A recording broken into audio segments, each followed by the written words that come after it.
Tell me about Anew Revolution and how you guys came to be. Well, we're members that the three of us have been in previous bands. I'm a drummer. We're in a band called Slaves on Dope, and Joy was in a band called Un Loco, and we all kind of converged in Austin, Texas, in about 5 years, 5 years ago, with the intent of after the dissolution of our last bands, we had kind of like, why don't we just put this together and see what happens? Kind of nothing really serious, I think, at the time. Just give it a shot, type of thing. Mm-hmm. And it actually ended up working out. We recorded an EP and started touring, and got a record deal with Koch, now E1, and made our way out to touring and all that good stuff. Cool. 2 albums in now. Let's talk about the new record a little bit. What was kind of your inspiration behind the idea of I America?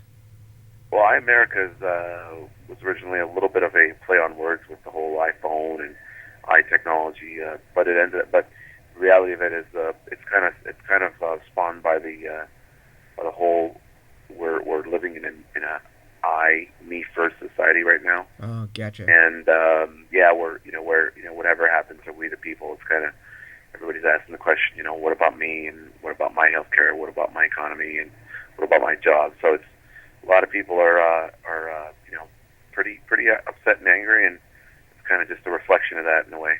Right. With that kind of concept in mind, do you consider yourself or the album, the band or the album, to be perhaps political?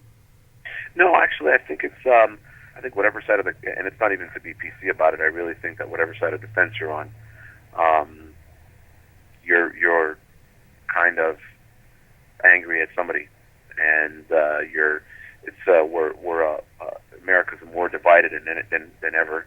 Mm-hmm. And again, most of the songs in the album kind of reflect that, reflect a certain just I guess, I don't want to say anger, but at least frustration with everything in their lives, personally and politically. Just it's a reflection of all that. Right. Even some of the lyrics, like "banging my head against the wall," kind of reflects that whole kind of idea that everybody keeps running into a wall and can't seem to get past it. Yeah, that song for us came about because we had a really hard 2009 in terms of touring was a little soft for us because the economy was bad, so promoters weren't booking a lot, and people weren't buying a lot of merch, and Mm-hmm. we had just finished touring for about 16, 18 months prior to that, and we were pretty much we were bone dry in terms of kind of creativity and Mm-hmm. motivation, and we had to obviously get up and write this new album, and part of it was whatever we tried to get and be inspired by, we always felt like we were stifled and frustrated, and we felt like we were banging our heads against the wall, kind of. And I guess people could kind of relate to that. It's the anthem of this generation, I guess. Right, right. Where when you get back and you're creatively dry, where do you find the inspiration to get up and do some more and write another record? I think it's a mindset. I think you listen to good music out there and kind of get motivated, put yourself in a mental space, and kind of pick up. Sometimes it's just a question of picking up an acoustic and putting together a couple of good ideas, and seeing how they work together. Mm-hmm. And then from there, you just starts growing from idea to part to chorus to song and to album. Right. That's interesting. Do you write often? Do you as a band write acoustically first and then electrify it?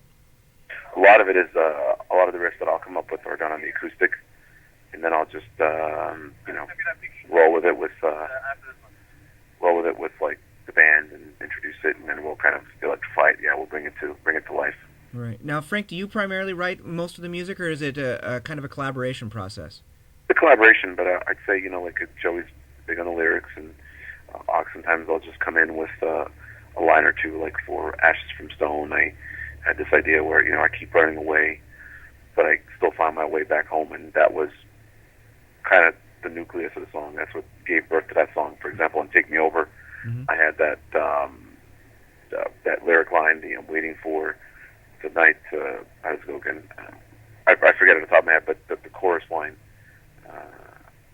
it was just an inspiration, just something that I thought about, and that sounded really cool, a cool concept. And Right, right. What got you into music, Frank? um,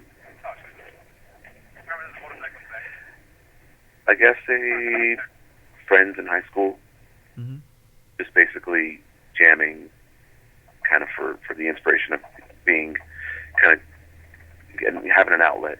That's how initially it started, and then obviously it grew from wanting to play in a band and all that stuff. Right. What music has influenced you through the years? Through the years, you mean like? Yeah, I mean, when you were jamming back in high school and stuff like that, what kind of who did you want to be when you looked in the mirror? Hmm. I guess it's anything from the 50s and 60s. Really? You know, like at the time, Led Zeppelin or Black Sabbath. You know, or the Beatles. Mm-hmm. Actually, that's more 60s, 70s. But Right. anybody from that era was really, like, at the time, it was totally cool to be, the Doors, or just to think those were the coolest, to me, the coolest bands out there. Mm-hmm. Even though there was other artists at the time in the 80s and whatnot, but I found myself kind of gravitating towards the heavier stuff as I started to get older, i.e. the Metallicas and Mm-hmm. the Anthrax and even the Motley Crues, and Right. just kind of gravitate towards that kind of stuff. Yeah. How old were you when you picked up your first instrument? I guess I was 12, 13. Oh, that's cool. Yeah. That's really A cool. long time ago. Yeah, I hear you. You tell me about how this tour cycling. You're 3 days into it. How's it been going so far? It's been going well. I mean, we know Taproot a long time from the past, and we've toured with them back when we were in our old bands, almost 10 years deep now. Mm-hmm. So yeah, it's kind of seamless, and it's very, very easy and laid back, and it's fun times. Right, right. How are things out there now as far as, with the economy? They're saying we're out of the recession now. Are you seeing a pickup on that on your end? Are you seeing more album sales, more merch sales and stuff No, like I think it's still very stagnant. So, I mean, I can take this date and backtrack it 4 years, even 3 years, and can tell you that even 2 years ago, can tell you how it's changed a lot.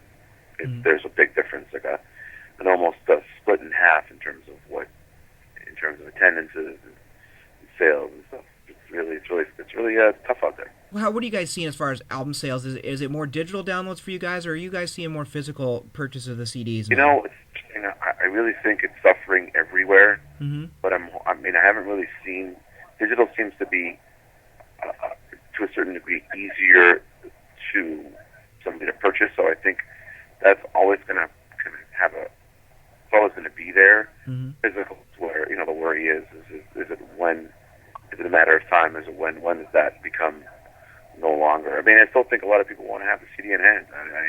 I'm one of them, and it's just not everybody is like that anymore. There's a generation of younger people that I do not see them, younger children who are, when they grow up, that do not see the value of a CD.